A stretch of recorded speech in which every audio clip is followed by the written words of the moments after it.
கர்த்தருடைய பரிசுத்த நாமம் மகிமைப்படுவதாக. இன்றைக்கான தியானத்தின் தலைப்பு சொப்பனங்கள் தரிசனங்கள் தரும் கர்த்தர். ஆதியாகமம் 41வது அதிகாரம் 32வது வசனம். இந்த காரியம் தேவனால் நிச்சயிக்கப்பட்டிருக்கிறது என்பதையும் தேவன் இதை சீக்கிரத்தில் செய்வார் என்பதையும் குறிக்கும் பொருட்டு இந்த சொப்பனம் பார்வோனுக்கு ரட்டித்தது. நம்முடைய கர்த்தர் இரக்கமும் உருக்கமும் நீடிய சாந்தமும் மிகுந்த கிருபையும் உடைய தேவன். தாம் உருவாக்கிய ஜனங்கள் அழிந்து போவது அவருக்கு சித்தமில்லாத ஒரு காரியம். எனவே கர்த்தர் தம்முடைய ஜனங்கள் மேல் மிகுந்த கருசனை உள்ளவராக பஞ்சகாலம் வருவதற்கு முன்னதாகவே ஜனங்களை அதற்கு ஆயத்தப்படுத்தி அவர்கள் தேவைகளை அந்தந்த காலங்களில் சந்திக்கிற தேவனாயிருக்கிறார். ஆதியாகமம் 41வது அதிகாரம் 1 முதல் 7 வரை உள்ள வசனங்களில் பார்வோன் கண்ட சொப்பனம் எழுதப்பட்டுள்ளது. கண்களை மூடி தூங்கிக் கொண்டிருக்கும் போது நாம் பார்ப்பது சொப்பனம். தரிசனம் என்பது கண்களை திறந்திருக்கும் போதோ, ஜெபம் செய்து கொண்டிருக்கும் போதோ அல்லது ஆராதனை செய்து கொண்டிருக்கும் போதோ சுய நினைவோடு காண்பது தரிசனம். கர்த்தர் தரிசனங்கள் மூலமும் சொப்பனங்களின் மூலமும் நம்மோடு பேசுகிற தேவனாயிருக்கிறார். கர்த்தர் பேசுகிற காரியங்கள் அப்படியே நடக்கும் நிகழ்ச்சிகளாக கொடுக்கப்படலாம், அல்லது சிம்பாலிக்காக நடக்கவிருக்கும் காரியங்களை குறிக்கும் அடையாளங்களாகவும் கொடுக்கப்படலாம். நாம் காண்கிற எல்லா சொப்பனங்களும் கர்த்தர் கொடுக்கிறவைகள் அல்ல. பார்வோன் கர்த்தரை அறியாத ஒரு ராஜா. ஆனால் பார்வோன் பார்த்த சொப்பனம் கர்த்தர் கொடுத்தது. கர்த்தரை அறியாதவர்களுக்கும் கர்த்தர் சொப்பனங்களால் பேச முடியும். பார்வோன் பார்த்த சொப்பனம் நடுக்கப் போகிற பஞ்ச காலத்தை குறித்த ஒரு அடையாளமாக கொடுக்கப்பட்டது. கர்த்தரிடத்திலிருந்து கொடுக்கப்பட்ட செய்தியை அறிவிப்பதற்கு வரம் பெற்ற யோசேப்பை ஆண்டவர் ஏற்கனவே ஆயத்தம் செய்து வைத்திருந்தார்.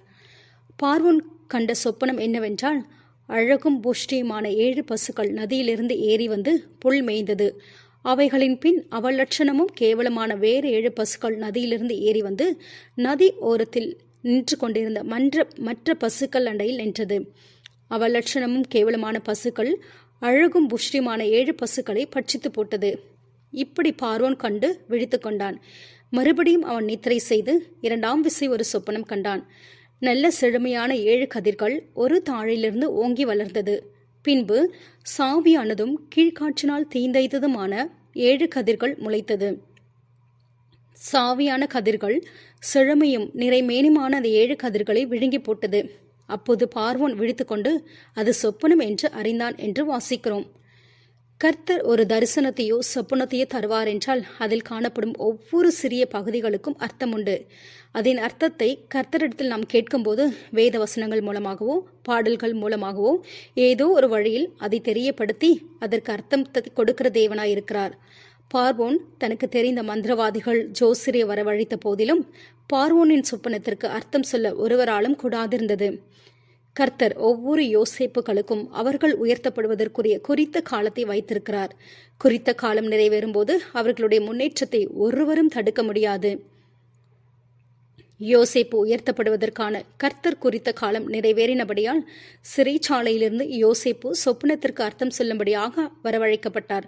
சொப்பனத்திற்கு அர்த்தம் சொல்லும்படியாக வரவழைக்கப்பட்ட போது சொப்பனத்தை பார்வோன் கூறிய போதும் யோசேப்பு சொப்பனத்திற்கு அர்த்தம் சொல்ல ஆரம்பித்தார். அந்த 7 பசுக்களும் 7 வருஷமாம், அந்த 7 நல்ல கதிர்களும் 7 வருஷமாம். சொப்பனம் ஒன்றே. அவைகளின் பின் ஏறி வந்த கேவலமும் அவலட்சமான 7 பசுக்கள் 7 வருஷம்.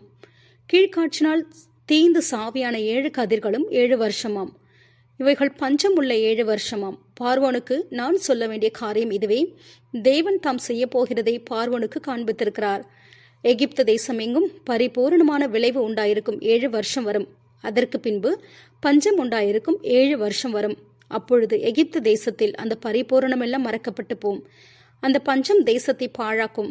இந்த காரியம் தேவனால் நிச்சயிக்கப்பட்டிருக்கிறது என்பதையும் தேவன் இதை சீக்கிரத்தில் செய்வார் என்பதையும் குறிக்கும் பொருட்டு இந்த சொப்பனம் பார்வோனுக்கு ரட்டித்தது என்று சொப்பனத்திற்கு அர்த்தம் சொன்னது மாத்திரமல்ல, தேவன் சோதனைக்கு தப்பும்படியாக ஒரு போக்கையும் உண்டு பண்ணுகிற தேவனாயிருக்கிறபடியால் பஞ்ச காலத்தில் எப்படி தப்பிக்க வேண்டும் என்ற வழிமுறைகளையும் யோசேப்பின் மூலம் கர்த்தர் வெளிப்படுத்தினார். கர்த்தர் ஒரு காரியத்தை அறிவிக்கும் போது அதை உறுதிப்படுத்தும்படியாக 2 அல்லது அதற்கு 3 முறை அல்லது அதற்கு அதிகமான வழிகளில் அறிவிப்பார். இந்த சம்பவத்தில் பார்வோனுக்கு ஒரே அர்த்தமுடைய சொப்பனம் 2 முறை வெவ்வேறு விதங்களில் பார்வோனுக்கு கொடுக்கப்பட்டது. நம்முடைய வாழ்க்கையிலும் கர்த்தர் இப்படிப்பட்ட சொப்பனங்கள் தரிசனங்கள் மூலமாக வரப்போகிற காரியங்களை குறித்து அறிவிக்கிறார். அறிவிப்பது மாத்திரமல்ல, அதன் அர்த்தத்தையும் தப்பிச் செல்லும் வழிகளையும் கற்றுக் கொடுக்கிறார். கர்த்தர் தம்முடைய பிள்ளைகளுக்கு அறிவிக்காமல் ஒரு காரியத்தையும் அனுமதிப்பது இல்லை. எனவே நாம் கர்த்தரின் கட்டளைகளுக்கு கீழ்ப்படிந்து அவருக்கு முதலிடம் கொடுத்து அவரையே பற்றி கொள்ளுவோம். நம்முடைய திட்டங்களை நமக்கு அறிவிப்பார். யோசேப்புகளாகிய நாம் உயர்த்தப்படுவதற்கென்று ஒரு காலத்தை வைத்திருக்கிறார். குறித்த காலம் நிறைவேறும் போது ஒருவரும் நம் மேன்மையை தடை செய்யவே முடியாது. ஆமேன். ஜெபிப்போம். சதாகாலங்களிலும் உயிரோடு இருக்கிற எங்கள் பரிசுத்த தேவனை, எங்கள் வாழ்க்கையை குறித்த எதிர்கால திட்டங்களை அறிவித்து நாங்கள் நடக்க வேண்டிய வழியை எங்களுக்கு காட்டி எங்கள் மேல் கண்ணை பதித்து ஆலோசனை சொல்லி வழி நடத்தும். இயேசுவின் நாமத்தில் ஜெபிக்கிறோம் பிதாவே. ஆமேன், ஆமேன்.